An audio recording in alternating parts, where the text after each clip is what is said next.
The Columbia Workshop presents In the Train, an Irish play for radio by Hugh Hunt, adapted from a short story by Frank O'Connor. The scene, a railway station in Dublin.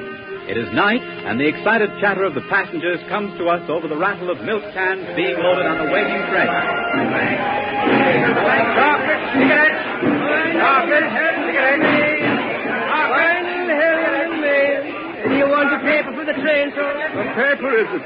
What way would I be wanting a paper and I'm born in me great loss this night? Is it a wake you're coming from? It is not then, but I parted from my best friend this very night. Michael O'Leary is the best friend I ever had. Porter, have I time for a cup of tea before the train goes? The best friend I ever had, Michael O'Leary was the best friend I ever had, and I've never seen that. This way, Sergeant. This way, ma'am. There's plenty of empty compartments along here. Now, would this carriage suit you now, Sergeant? It would do very nicely. Very nicely indeed. Will this do you all right, Julietta? I suppose it's as good as any other on this awful train. Well, sit yourself down now beside the window and take your ease. Jonathan, please tell that man to put my hat box on the seat. You know I don't want it crushed. There you are, madam. As comfortable as if you were riding in a Lord Mayor's coach. Well, here's a shilling for you. Maybe you slip around and drink the wife's health, huh? I will indeed, Sergeant. Thank you. And good night to you, man. Good night. I hope no one else comes in. But, of course, they will. It is pleasant sometimes to have company on a journey. Well, I won't have any of your police or any of those awful witnesses. I tell you that now. Yeah, well, let's see what's in the paper here.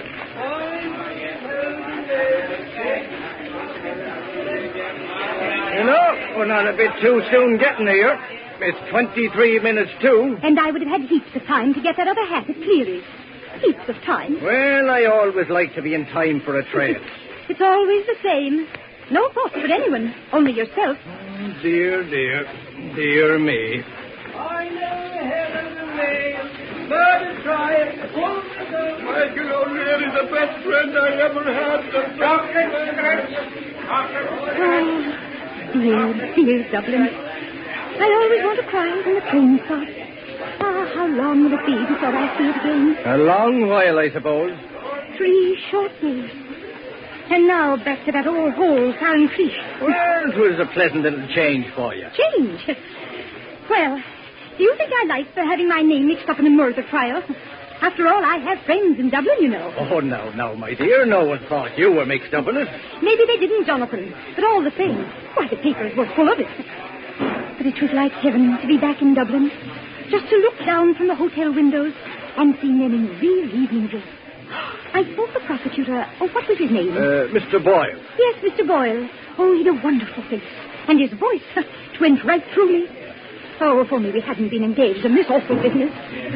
Oh, that terrible woman, standing there in the dark, staring, just staring. Sometimes I couldn't sleep at night after seeing her. Yeah, she was a bit scared, so she was. Scared? Rubbish. She enjoyed it. I really believe she was proud of having murdered her poor, unfortunate husband, the brazen hussy. Why wasn't she convicted? That's what I want to know. Well, it's hard to say which way the law will take. If 'tis hard on some, 'tis easy on others, and that's the way of it. Jonathan, here she is. Quick, don't let her come in here. If she comes in here, I'll... Is it this carriage that goes to Farron Priest? Oh, 'tis that I didn't see her, Tom. Well, I'll be blowed. Fancy her coming back on the same train as us. Well, you'd think she'd felt some shame. I nearly fainted. Well, then again, why wouldn't she? There's no one could tell her to stop now. She's free now to come and go as she pleases, by the mercy of God. Oh, I suppose you're going to say that she never killed her husband at all. Well, in the eyes of the law, she's an innocent woman. Oh, if it were anywhere else except Karen Creech, this never would have happened. Never. And the country people that you brought up as witnesses. Why, they're as bad as that one, with all the lies they told in the court. The people in Farron Creech have a great distaste for the law. Excuse me, officer. Excuse me, lady. At my own door, there's a courting couple and I can't get into my compartment, so I thought I'd come and tell you about my old friend Michael O'Leary. Well, If pardon from him, I am this very Jonathan, time. do I have to endure this? No, move along like a decent man. The wife has a headache. Oh, certainly, officer, certainly. I beg your pardon, ma'am, dear. I want to know about Michael, the best friend I have. Well, now, really, that's too much. It's too much. Well, why didn't you put him out sooner? Chocolate, cigarettes, final, Oh, nobody has any consideration for my feelings, I suppose. I'm sure I shall have a nervous breakdown after all this. Yesterday I cried all the day. Oh, no, you bore up grand, thanks be to heaven. And when you get back to Farncrease, you'll be a different person. Farncrease? I have no life at all there. No one to speak to all day, and nowhere to go. Nothing to look at but bogs and mountains and rain. Nothing but rain. Oh, here come your precious policemen, Magna and the other two. Well, I hope they've sense enough not to come in here. I couldn't bear to listen to them for the next 4 hours. We'll be joining us later for a glass, Sergeant. We'll be up the far end. I wouldn't like to leave the wife alone. Oh, don't mind me, please. Did you see her sign of Mulmore and the other folks? I did not, then. They'll have to be hurrying. Do you know who's on the train? No. Who? Well, you'll not believe it till you see her face. Helena Maguire herself. Why, she walked in here not 2 minutes ago as cool as a cucumber. Aye, 'tis strange how cool some can take it. But that one would best the world. Come along now, Magna, if it's a quiet seat you want. And what happened to the land? Well, they might have managed to say good evening to me. They hadn't much time to get themselves settled. And what did Delancey mean by passing me by like that without even speaking to us? I don't think I'll ask him to see again. The others make some attempt. But really, Delancey is hopeless. Oh, Delancey, he's a poor slob. Oh, yes. But that's not enough, Jonathan. Slob or no slob, he should make an attempt. He's a young man. He should have a dinner jacket at least. What sort of a wife will he get if he won't even wear a dinner jacket? He's easy, I'd say. He's after a farm in Waterford. Oh, a farm. A farm. The wife is only an incidental, I suppose. Well, no, from all I hear, she's a nice little incidental. Yes, I suppose many a nice little incidental came from a farm. Oh, here come the neighbors. I hope they realize what sort of figures they cut. Not one of the women has a hat. Up the far end. This nest goes up there. Why, that stick of yours, you may have me eye on. Hurry up, Ma. Hurry up or you'll be missing it, yes. Oh, good evening, Sergeant. Good evening. How's it going, kid? Good evening, Well, for the future, I shall certainly cut that woman, Moll Moore. Ah, poor old Moll Moore. She has a big heart. She's a scandalous liar, a brazen liar. Oh, the poor soul. She means well. She contradicted you in the most outrageous fashion in the court. Jonathan, in future, you're not to recognize that woman when you see her. Is it in a place like Farncrease where you couldn't refuse to salute an old cow? Ah, there it is. There it is. No social distinctions. No principles. Oh, I can feel it enveloping me already. That awful place. Oh, I really can't bear it any longer. Well, no, maybe as soon as we get back, we'll get a shift to somewhere else. Oh, no, don't cry. Ah, that's the good girl. It's too much. Oh, wish not, wish. We can't go off. 4 minutes late. Possibly be Michael O'Leary. I bet on my life for Michael O'Leary. I sometimes wonder if I can put up with it any longer. Oh, I'm afraid I'm not used to such surroundings. My father was an educated man, you see. But culture doesn't exist in Farncrease. It simply doesn't exist.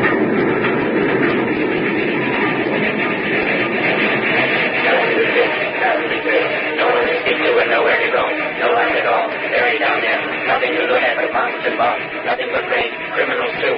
No to tell us till I need to sleep. Louder or stop. Making a jump. What sort of white will he ever be home? What sort of white? He'll be home. Get a jacket, get a jacket, get a jacket, get a jacket, get a jacket, get a jacket, get a jacket, get a jacket.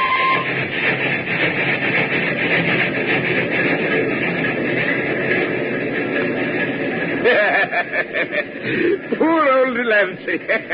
He's cracked on the sergeant's wife. Oh, did you see the eye he gave her as we were passing herself and the sergeant? Oh, I am. Cracked on her. The devil admire me. I never hated anyone yet, but I think I hate the living sight of her. Oh, no. Oh, no, don't you spend the time catching invitations to tea. I don't want her old tea. I never ask for old tea. I can get better tea at the barracks. But what can I do when she knows where I am every hour of the day? And when she's tired of persecuting the sergeant, she's only to send across the road for me. Well, indeed, I don't know how the sergeant puts up with that same damsel. She'll never rest till she's out of Farncrease. And the sergeant along with her. I'd be sorry for that. He's a real nice man and very friendly to the place. It's the city life she wants. And how do you like the city yourself, then? Oh, man, dear, I'd like it fine. There's great life in the city. You can have it and welcome. Why so? I'm well content where I am. I don't know. There must be a great charm about the criminal courts. Much charm they had for you when you were up in the witness box. Oh, I know, sure I know. Shutting your eyes like a kid afraid he was going to get a clip on the ear. Is this my carriage, gentlemen? No, it is not. Go on with you. I had as nice a carriage as ever was put on a railway train. A handsome carriage. And 'tis lost. Try further up. Excuse me interrupting your conversation, gentlemen. That's all right now. Go on with you. I'm very melancholic, gentlemen. My best friend, Michael O'Leary.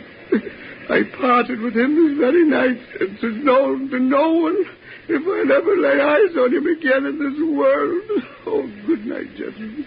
Good night, and thank you. Thank you for all your kindnesses. Oh,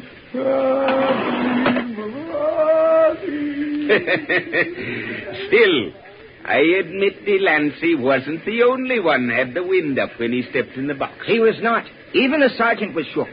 When he picked up the mug with that bit of poison in it, he was trembling all over. And before he could put it down, it danced a jig on the table. Well, there was something queer came over me when that long, lean lawyer fella, with the wig, started rattling his questions at me. 'Twas that had me muddled. Only for that, I'd have been all right. Well, this time tomorrow night, I'll be sitting in Ned Ivor's pub with a pint in the fist. And by the same token, Dan, did you bring the drink with you? I did then. Hand it over to me. This poor stuff, only you'd get in the city. Just little good is in it. I wonder now what came over that same Helena Maguire to rise up and kill her husband. Maybe it was on account of the drink he'd take. He was a hard man, I'm told, when he'd drink taken. And his father the same. I wouldn't say that, no. I'd say there was another man in it, maybe. Oh? A man? How so? There was a young fella from the Black Glen she had her heart set upon. Mm-hmm. Very often I'd meet them down by the river before her father wed her over to Seamus. Oh. Very great they were together. Maybe 'twas that she was thinking of. Here's the sergeant coming now. We'll ask him. He wasn't long getting tired of his Juliet. Well, lads, what about a glass of something, huh? Isn't that remarkable now? I was only mentioning the subject when you came in. I've noticed before, Foley, that you and I have what might be called a simultaneous thirst. How's the wife, Sergeant? Well, now, she's bearing up well, thank you. Though it was a bit of a shock to her seeing that same Helena Maguire in the train. We were just running our minds back over the trial, Sergeant, when you came along. Would you say it was on account of the drink that she did it? Well, it might, and then again, it might not. Or would you say it was the great desire she had for Clary Driscoll? Well, it maybe was. A fine-spirited woman she must be to have done the like of that. I never let on to a thing the time she stood up to face the judge. She bested the lot of us. There wasn't one of us that didn't feel the strain when we stood up in the court. But she never let a quiver out of her. It was a remarkable case. I mind well the sort of dull look she had when we came to take her off to the barracks. The same look that she had in the court. Oh, that old court. I'll never forget that. The questions they asked. And the answers we gave. It was a strange case.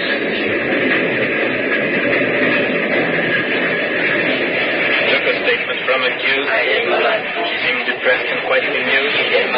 Friday night at 10:30 in Ivor's pub. Deceased of liquor taken then. The conduct of the guards displayed. Exemplary. I'll see your lordship's word conveyed. Immediately. The evidence I shall give this court. And nothing but. Depressing used and overwrought and nothing but. The truth. And nothing but. The whole truth. And nothing but. And nothing but. Accused. And nothing but. Your lordship. Nothing but. And nothing but.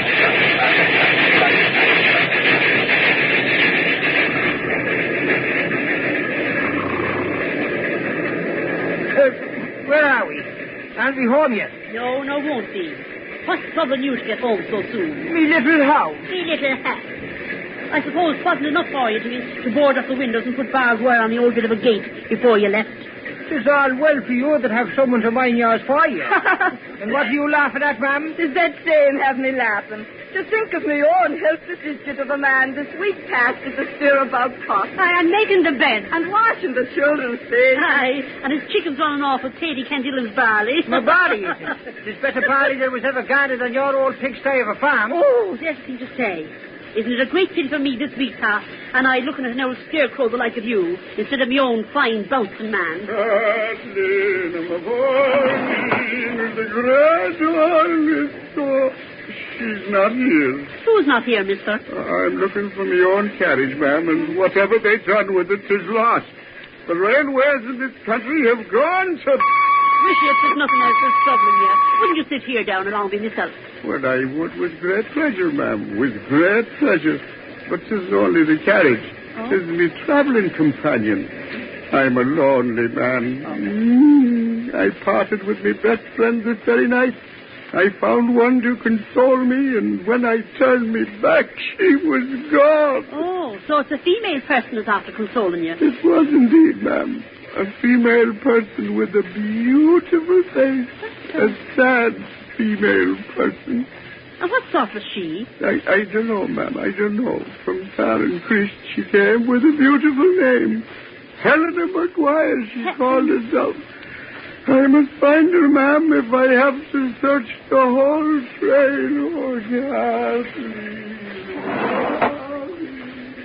So herself is on the train, is she? Isn't it a great impudence in her to come back? Isn't it now? She won't be there long. You'll give her the hunt, I suppose. If no one else do, I'll give her the hunt myself. And still, Tady Kindillan, you swore black was white to save her neck. I did, of course. What else would I do, Malmore? There was never an informer in my family. What else would we do? Isn't she one of ourselves? And great disgrace upon the village if they'd hanged her by the neck. We told our story, the lot of us, and we told it well. We did indeed. And nobody told it better than Malmore. Do you think to hear her she believed it herself? The Lord knows I nearly did.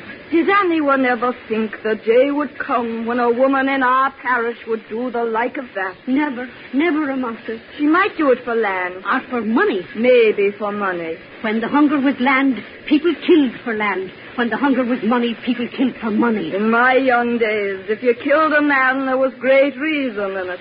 But what are they killing for now? The people aren't wild as they were. Nor as poor as they were. Nor as strong as they were. There's a great change coming. A great change. In the ears of the world, people are asking for more. See the forky, here's the police. Oh, come on in, Sergeant. Come on in. Come on in, the whole bunch of you, and set me free from the dismal talk that's in it. Well, we were lonely without you. Oh, well, yes. You're the biggest and brazenest and cleverest liar of the lot. But I'll forgive you everything if you give me one sup from the bottle of liquor you have hid there under your shawl. Well, I hope there's none of that same illegal poteen you have there, Moll. Oh, Sergeant, do you think I drink that stuff? Did you ever drink anything else? There'll be one good day's work done in Farron Creek on the head of this trial. And how so? Dan Moore will make a great brew of poteen when our backs were turned. I'll get that husband of yours yet, Moll. Sit down, the lot of you. Sit down. It's too much fun. Well, me old peacock, how did you manage it at all? Moll, it was a wonderful story you told, and Helena Maguire should be down on her knees offering up prayers for you this night. Sure, you fooled us, right enough. You fooled yourselves better. Well, there'll be great talk now when we get back to Farron Creek. Well, I'll be well pleased to be back. I have no great grab for city life myself. No life for a man. Listen to the rain leave you. We'll have a wet walk home. 'Twill be midnight before we'd be there. Sure, the whole countryside will be up. 'Twould be like daylight with all the talk they'll be there. There'll be no sleep in Farron Creek tonight. Oh, Farron Creek and the sky over you. I wouldn't change places with the Queen of England this night.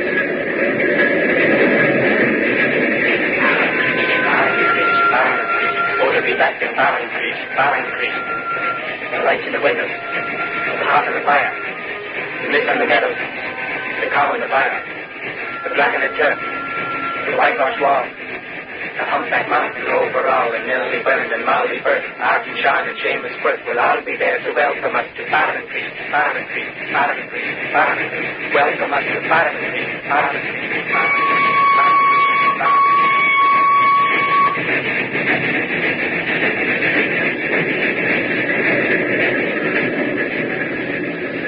Kathleen, I'm warning the great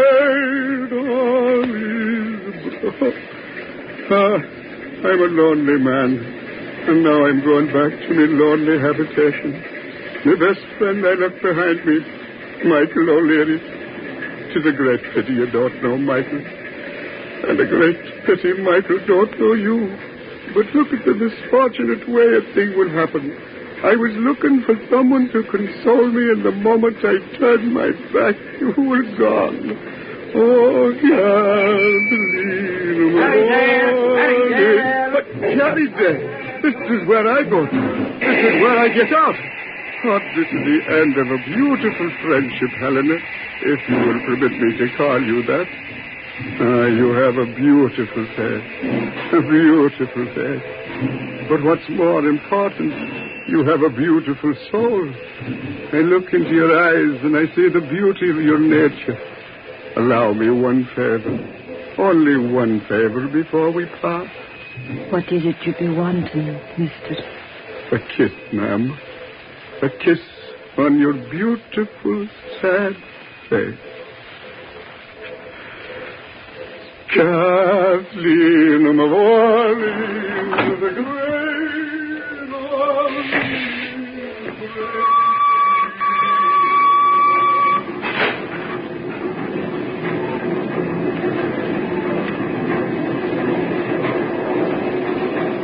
kiss on my beautiful, sad face. Going back.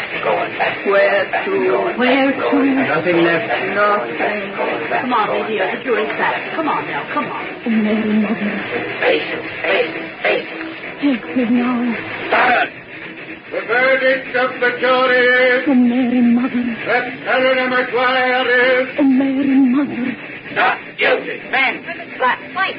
Door, his teeth. Turn line. Her? That. The one in the shawl. Kill her man. Set her free. She's going back. Oh, Going back. going back. Where to? Where to? Nothing left.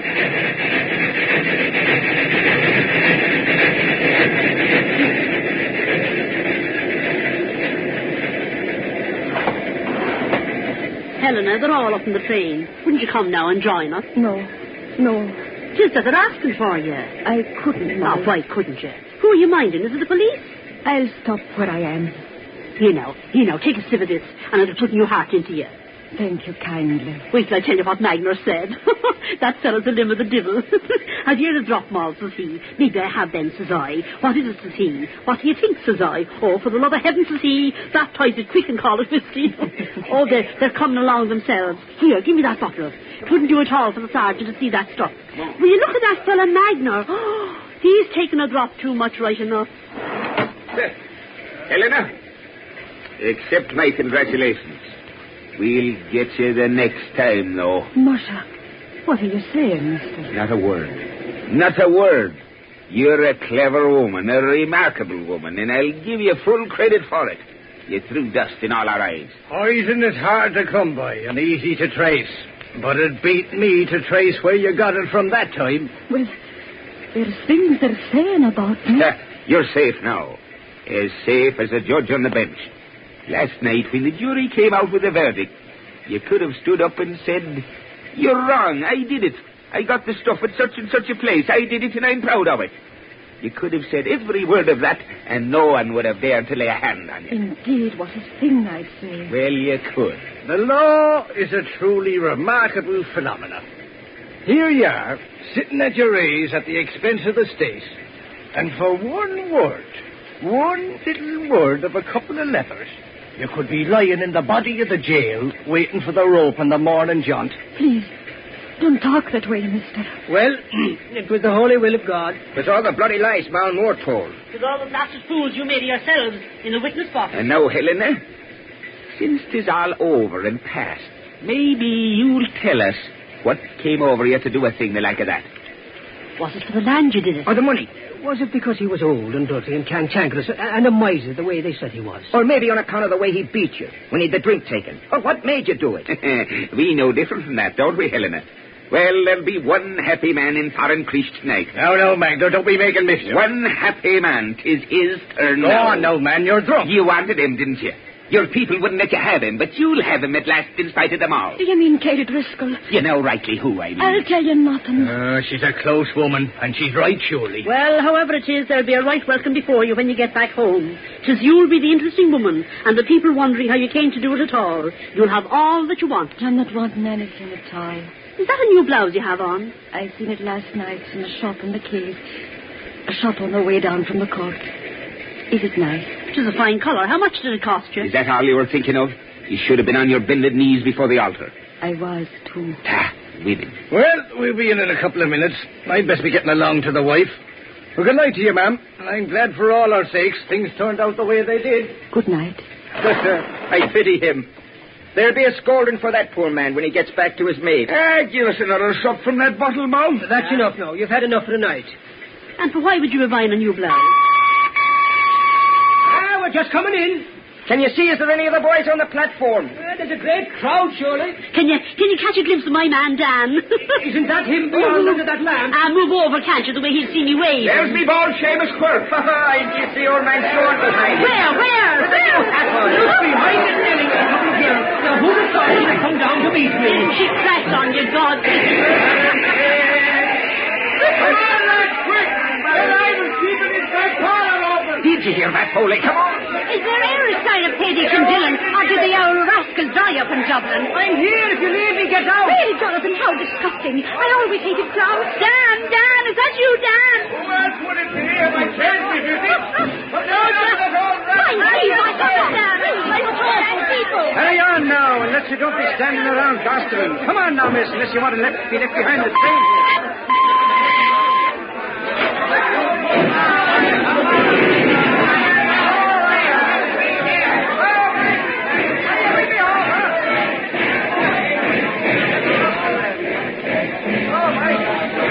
Please, mister, did you see Katie Driscoll here tonight? Sure, and how would I be saying him? Didn't he leave for America yesterday? Did you ever see such rain? The river will likely be flooded with Let's walk round by the road. He's no more to me now than the salt sea.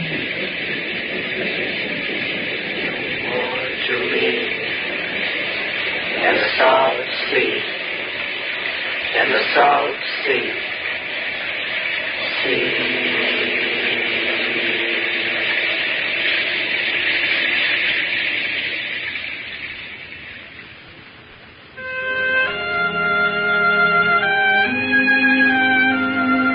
You have been listening to the Columbia Workshop's presentation of In the Train, a radio play by Hugh Hunt, adapted from a short story by Frank O'Connor. The music was composed by Bernard Herrmann, and the entire production was under the direction of Brewster Morgan. Next week, at this same time, the Columbia Workshop will present an original play for radio called A Letter from Home by Charles R. Jackson.